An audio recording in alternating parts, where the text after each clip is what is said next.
This was devastating for the Lakers, who were already coming in short-handed without LeBron James, and then ended up losing Anthony Davis after only one quarter of play and their eventual loss to the Minnesota Timberwolves. But there was some pretty good play from their role players, which has me fairly confident for the outlook for the rest of the season. What's good, y'all, and welcome to another Lakers Digest video. I'm your host, Okechi Apakama, and before we get into that game recap, guys, I want to bring your attention to something. There is 72% of you guys who have recently watched our videos who are not subscribed to the channel just yet, and if you guys want more of that Laker news, Laker reactions, trade rumors, game recaps, player analysis, just everything Lakers basketball, you guys want to come right here to Lakers Digest so you guys do not miss any of it. Now, with that out the way, guys, let's hop straight into that game recap, as it was just unfortunate for the Lakers, as the short-handed Lakers just don't have enough.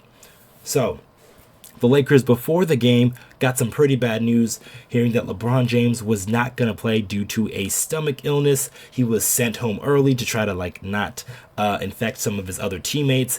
And then coming into the game, the Lakers had a very solid first quarter, actually. They were up 37-33, but in those closing minutes of the first quarter, Anthony Davis got whacked in the face. Here's a picture here just to give you a better image. And he got hit in the face on a putback dunk from Kyle Anderson, and then it wasn't even called a foul, which was pretty crazy to think, just because of the way Anthony Davis went down and how he reacted. He got backed up and finished the quarter, but he left the game and he did not return. So the Lakers were very short-handed in this one, and if we just take a look at the stats here of just how it went for the Los Angeles Lakers, because they did have a couple of players step up, as Anthony Davis, like I said, only played 12 minutes in that one, and then Rui Hachimura had a very nice game, as with no LeBron or Anthony Davis, he had all those shots there in the front court. He had 30 points to go along with 6 rebounds, 11 for 17 from the field, 4 for 5 from 3. Spencer Dinwiddie had a very nice game. He had 18 points to go along with 7 assists and 5 rebounds.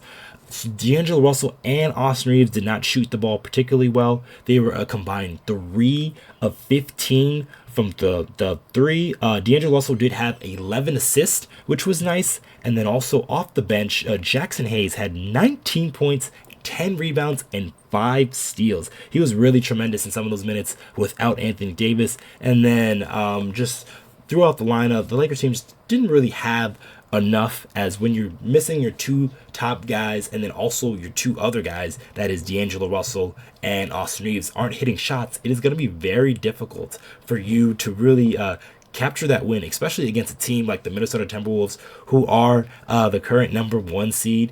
And they are that way. It's because they get production from their lineup and then just from a lot of guys. So like even today, they had a massive game from Naz Reid, who just loves to play against the Lakers for some reason. He had 31 points, 11 rebounds, shot 6 of 8 from 3.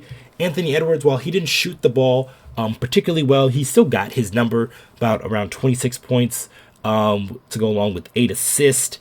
And then Rudy Gobert, he had 18 and 16 in that one to go along with the 2 steals and a blocked shot. And then also Nickeil Alexander off the bench had 15 points. But Gobert really did a lot of his damage when Anthony Davis was out of the game, as he didn't really do too much in that first quarter when Anthony Davis was there. But then when it kind of opened up and he was going up against smaller guys, sometimes Rui Hachimura, sometimes Taurean Prince, he was really catching and finishing easy lobs, getting really easy putback dunks, as he is a 7-footer, and it is really easy for him around the rim.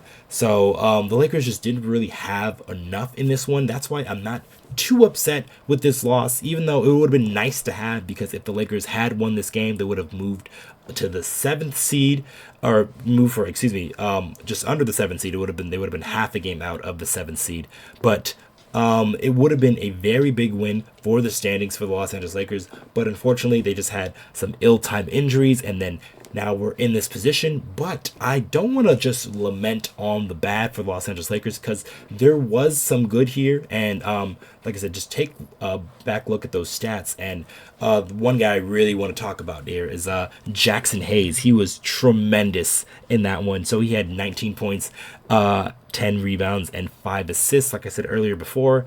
And he was really, his energy was infectious. He was getting a lot of easy dunks due to his rim running. He does that really well, especially when he's going up against a center that doesn't really like to move up and down too much. I like how Rudy Gobert just kind of goes from like paint to paint.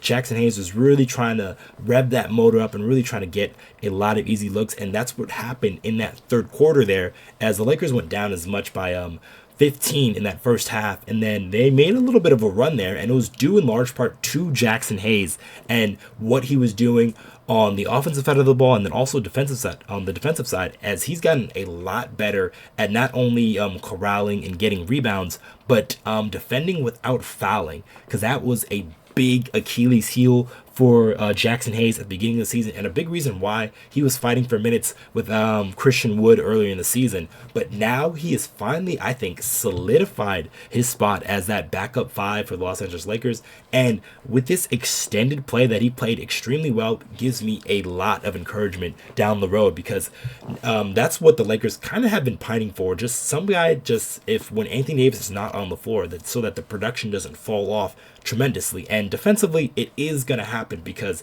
there is no defensive player like Anthony Davis, but there is some things you can pick up for, and there's some things that Jackson Hayes does well that Anthony Davis doesn't do too well anymore. And that thing that he does well is that running and jumping ability.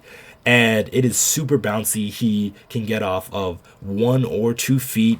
He does a very good job of catching and finishing, depending on who's throwing that pass, whether it's Austin Reaves or D'Angelo Russell or Spencer Dinwiddie, just one of the guards, getting him the ball in the spots that he likes. And then he's also a guy who can be very active around the offensive glass and get some offensive rebounds there. And even defensively, like I said, him not fouling, he's also pretty good at switching as well. So he's not a slouch on the perimeter, so he can move his feet and he can stay in front of guys and help shore up some of that Laker defense that really struggles when Anthony Davis is off the court. But when you don't have AD or LeBron, it just becomes that much harder, and you're asking a lot of a guy like Jackson Hayes to really carry that load and trying to be like Anthony Davis. That's why he can only do it in spots and moments, which he really did for that game, which was really encouraging to see. And I do think it's going to bode well for what's going to happen here for the Lakers in these next couple of games here. So there is only 3 more games left in the season. They've got a big game on Tuesday against the Golden State Warriors, and they have a game against the Memphis Grizzlies on Friday, and then the last game of the season on Sunday against the New Orleans Pelicans, which could be a very big deal depending on what happens here in the next couple of games. But if the Lakers want to do anything, and especially stay out of that 9-10 game, it is imperative that they go 3-0 during these last games here. If the Lakers are able to go 3-0, I think they are able to control their destiny a little bit more. And if the Pelicans lose once this week, besides playing the Lakers on Sunday, then the Lakers could be primed to move up above them as they hold the tiebreaker over the New Orleans Pelicans. So how this is going to happen for the Los Angeles Lakers, they're obviously going to need their health of their guys. And it kind of seems like it was just a one-off thing, as Dave McMiniman for ESPN reported after the game that Anthony Davis is likely to join them for their next game against the Warriors. And then LeBron James, he did have a stomach virus, as it was reported. Hopefully it's one of those 24-hour bugs, and then he's good and ready to go for Tuesday's game, because we are going to need him to finally put away the Warriors, especially, or at least in that sense, put away the Warriors, because the Lakers are going to need everything they got, because I know the Golden State Warriors are going to come out on the Lakers floor and really try to steal one like they did earlier last month.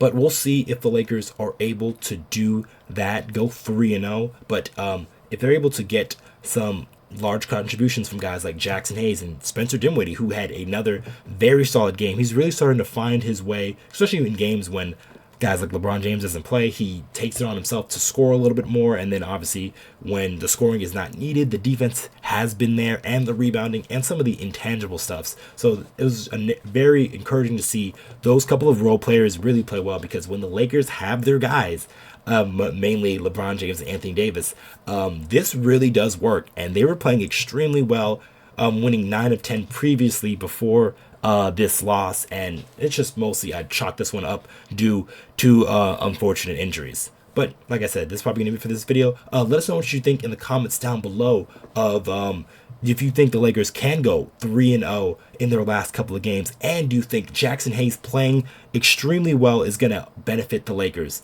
Let us know down there in the comments down below. I have been your host, Okechi Apakama, and I'll catch you guys on the next one.